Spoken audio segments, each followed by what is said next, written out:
आइए दोस्तों, अब इलस्ट्रेशन नंबर हम 6 देते हैं।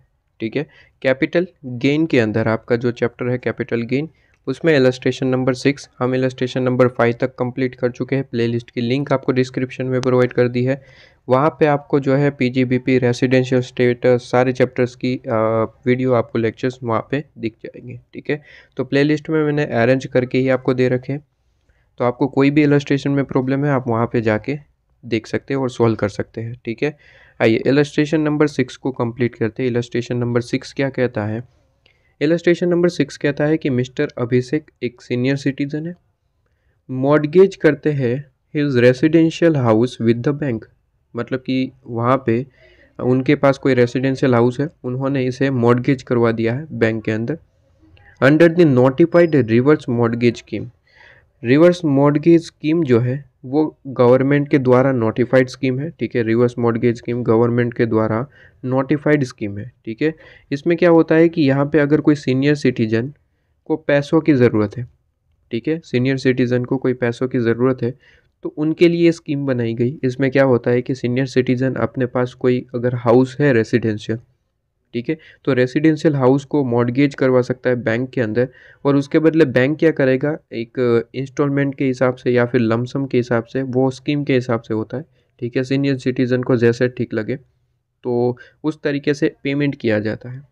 ठीक है, तो बेसिकली ये पूरी की पूरी स्कीम होती है, और यहाँ पे गवर्नमेंट ने स्पेसिफिकली बताया है कि हालांकि यहाँ पे जो है जो हाउस है वो ट्रांसफ़र हो रहा है बैंक को और बैंक उसके बदले पैसे दे रहा है, लेकिन यहाँ पे स्पेसिफिकली गवर्नमेंट ने बताया है कि सर इसको हम जो है ट्रांसफ़र नहीं मानेंगे, इसको हम ट्रांसफ़र नहीं मानेंगे। तो यहाँ पे स्पेसिफिकली कहा है कि इस पर कोई टैक्सेबिलिटी नहीं आती, बेसिकली ये एग्जेम्प्ट रहता है। ठीक है, अगर आप यहाँ पे इसका कॉन्सेप्ट भी देखना चाहें तो आप यहाँ पे देख सकते हैं, और यहाँ पे शॉर्ट में आपको यहाँ पे चीज़ें गिवन है तो इसे भी आप देख सकते हैं। ठीक है, कि यहाँ पे स्पेसिफिकली कहा है exemption of income receive in transaction of reverse mortgage scheme के अंदर। ठीक है, ये स्पेसिफिकली गवर्नमेंट के द्वारा नोटिफाइड स्कीम है। तो कहता है he was getting a loan from bank in monthly instalment. जैसे कि मैंने कहा था सर कि यहाँ पे आपको बैंक जो है वो मंथली लमसम, आप जो जैसे भी आप सिलेक्ट करें, ठीक है, सीनियर सिटीजन जैसे भी सिलेक्ट करें उस तरीके से अमाउंट पे किया जाता है। तो यहाँ पे मंथली सिलेक्ट किया गया है, तो मंथली इंस्टॉलमेंट जो है आपको पे किया जा रहा है। ठीक है, इसके बाद कहता है कि mister Abhishek did not repay the loan on maturity and hence give possession of the house to bank. Payment नहीं कर पाए इसके मैच्योरिटी पे। ठीक है, तो क्या हो गया, फिर हाउस जो है बैंक का हो गया। ठीक है, तो डिस्चार्ज हिज लोन। ठीक है, डिस्चार्ज लोन अब पे नहीं करेंगे तो ऑब्वियसली यही रूल रहता है कि बैंक क्या करेगा, अपना हाउस वो जो है अपने नाम कर लेगा। ठीक है, तो पोजीशन ले लेगा। इसके बाद कहता है कि how will the treat of long term capital gain be on such reverse mortgage transaction. देखिए, लॉन्ग टर्म हो या फिर शॉर्ट टर्म हो, कोई यहाँ पे कैपिटल गेन की बात ही नहीं आती। स्पेसिफिकली कहा गया है कि गवर्नमेंट स्कीम है, और यहाँ पे स्पेसिफिकली प्रोविज़न कहता है कि इस पे किसी भी तरीके का कोई कैपिटल गेन नहीं आएगा, क्योंकि गवर्नमेंट ने कहा इसे हम ट्रांसफ़र नहीं मानेंगे। जो चीज़ ट्रांसफ़र नहीं है बाय गवर्नमेंट है, गवर्नमेंट ने इसे नोटिफाइड किया है, और यहाँ पे स्पेसिफिकली बताया है कि इसको हम यहाँ पे ट्रांसफ़र नहीं मानेंगे और कोई कैपिटल गेन नहीं निकल के आता। इसने यहाँ पे क्या लिखा sir, notified by government and treated as transfer, जो कि गलत लिखा है। ठीक है, तो यहाँ पे आंसर में अगर देखें तो ये चीज़ फॉल्स है, क्योंकि यहाँ पे कुछ रूल इस तरीके का है कि नोटिफाइड बाय गवर्नमेंट है और ट्रांसफ़र नहीं माना जाएगा, नॉट ट्रीटेड एज ट्रांसफ़र। ठीक है, अच्छा, तो इस तरीके की पूरी प्रोविजन आपको लिख के आनी पड़ती है। इसके बाद जीरो कूपन बॉन्ड्स है ऑफ एलिजिबल कॉरपोरेशन, कहता है हेल्ड फॉर 14 मंथ। ठीक है, will be long term capital asset. ठीक है, इसे लॉन्ग टर्म कैपिटल असेट माना जाएगा, इस तरीके की बातें करी गई। इससे रिलेटेड अगर मैं कॉन्सेप्ट बताऊँ तो डायरेक्ट आप यहाँ पे अपने स्टार्टिंग के चैप्टर के अंदर आ जाइए, वहाँ पे आपको बड़े ही सुंदर तरीके से आपको एक चार्ट दे रखा है, उससे आप याद रख सकते हैं। कहता है कि जितनी भी लिस्टेड सिक्योरिटीज़ है, ठीक है, जितनी भी लिस्टेड सिक्योरिटीज़ हैं, तीन चीज़ें याद रखनी है। यहाँ पे 12 मंथ का स्लैब है, 24 मंथ का स्लैब है, और 36 मंथ का स्लैब है। अब ध्यान से सुनिए किस तरीके से याद रखना होता है। कहता है कि देखिए 12 मंथ के अंदर याद रखिए कि लिस्टेड जितनी भी सिक्योरिटी है, चाहे वो शेयर्स है, डिबेंचर्स है, कोई भी, जितनी भी लिस्टेड सिक्योरिटीज़ है, ठीक है, unit of equity oriented fund है, ठीक है, या फिर यूटीआई कह सकते हैं, और ज़ीरो कूपन बॉन्ड। तीन चीज़ें याद रखनी है, जितनी भी लिस्टेड सिक्योरिटीज़ है, यूटीआई है और ज़ीरो कूपन बॉन्ड्स है, उसके लिए 12 मंथ का पीरियड है, मतलब कि 12 मंथ तक उसे शॉर्ट टर्म कैपिटल एसेट माना जाएगा।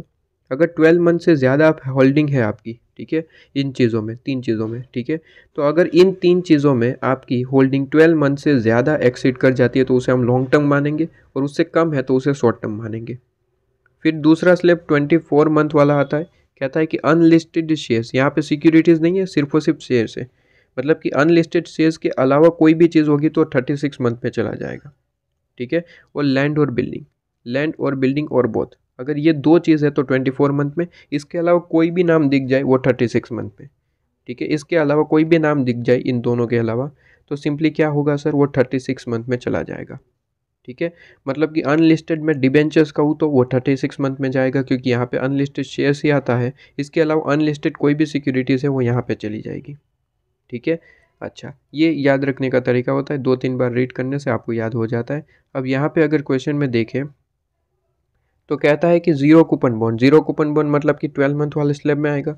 अगर 12 मंथ से ज़्यादा है तो उसे लॉन्ग टर्म मान लिया जाएगा, और 12 मंथ या फिर उससे कम है तो उसे शॉर्ट टर्म माना जाएगा। तो ज़ीरो कूपन बॉन्ड कहता है कि 14 मंथ के होल्डिंग पीरियड है इनका, तो इसे क्या लॉन्ग टर्म माना जाएगा, क्या ये सही है? आंसर इज यस, 12 मंथ से ज़्यादा है तो इसे लॉन्ग टर्म माना जाएगा, ठीक है।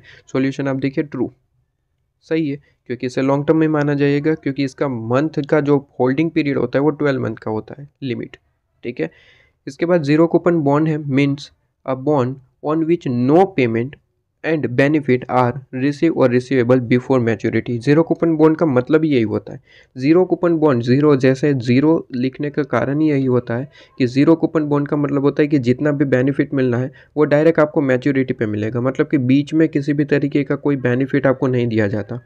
वैसे भी नॉर्मल बॉन्ड में क्या होता है, नॉर्मल बॉन्ड्स परचेज करते हैं तो बीच में आपको इंटरेस्ट मिलता रहता है, ठीक है। जीरो कूपन बॉन्ड में ऐसा कुछ भी नहीं होता, बीच पीरियड में आपको किसी भी तरीके का कोई पेमेंट नहीं किया जाता, कोई बेनिफिट नहीं मिलता, ठीक है। डायरेक्ट मैच्योरिटी पे आपको अमाउंट दिया जाता है, ये जीरो कूपन बॉन्ड्स है, तो ये भी सही है, कोई दिक्कत वाली बात नहीं है, ठीक है।